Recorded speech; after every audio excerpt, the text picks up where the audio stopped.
ಕಡ್ಡಾಯವಾಗಿ ಇದ್ದೇ ಇದ್ದಾರೆ. ಹೌದು.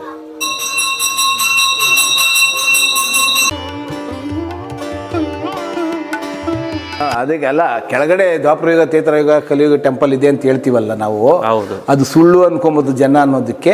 ಇದೊಂದು ಪದ್ಧತಿ ನೋಡಿ, ಇದಿದೆ ಇಲ್ಲಿ. ನಮ್ಮ ತಾತ ಮುತ್ತಾತ ಇವರೆಲ್ಲ ಪುರಾತನ ಕಾಲದಿಂದ ಇಲ್ಲೇ ಇರೋದ್ರಿಂದ ಇಲ್ಲಿ ಒಳಗಡೆ ಭಜನೆ ಆಗೋದು, ದೇವರು ಇಲ್ಲಿ ಒಳಗಡೆ ಎಲ್ಲ ಕೇಳಿಸ್ಕೊಂಡಿದ್ದಾರೆ ಎಲ್ಲರನ್ನು. ವಿಶ್ವನ್ನಾರಾಯಣಂ ದೇವಮಕ್ಷರಂ ಪರಮಂ ಪದಂ.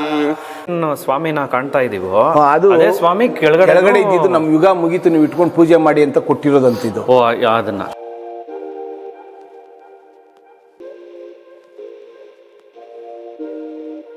ದೇವಸ್ಥಾನ ಕೆಳಗಡೆ ಇದೆ ಅನ್ನೋದಕ್ಕೆ, ನಾವ್ಯಾರು ನೋಡಿಲ್ಲಲ್ಲ, ಇದೆ ಅನ್ನೋದಕ್ಕೆ ಇದು ನಿದರ್ಶನ.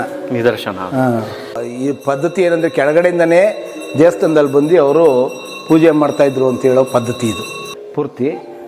ಈ ಭಾಗದಲ್ಲಿ ಅವರು ತೆಗಿಯಕ್ ಹೋದಾಗ ಅವ್ರಿಗೆ ರಕ್ತವಾಂತಿ ಆಗಿರ್ಬೋದು, ಸರ್ಕಾರನೇ ಬಂದಿರೋದಾಗ ಸರ್ಕಾರನೇ ಬಂದು ಅವ್ರ ಆದೇಶದಂತೆ ತೆಗ್ದಿದ್ದಾರೆ. ವಿಶ್ವನ್ನಾರಾಯಣಂ ದೇವಮಕ್ಷರಂ ಪರಮಂ ಪದಂ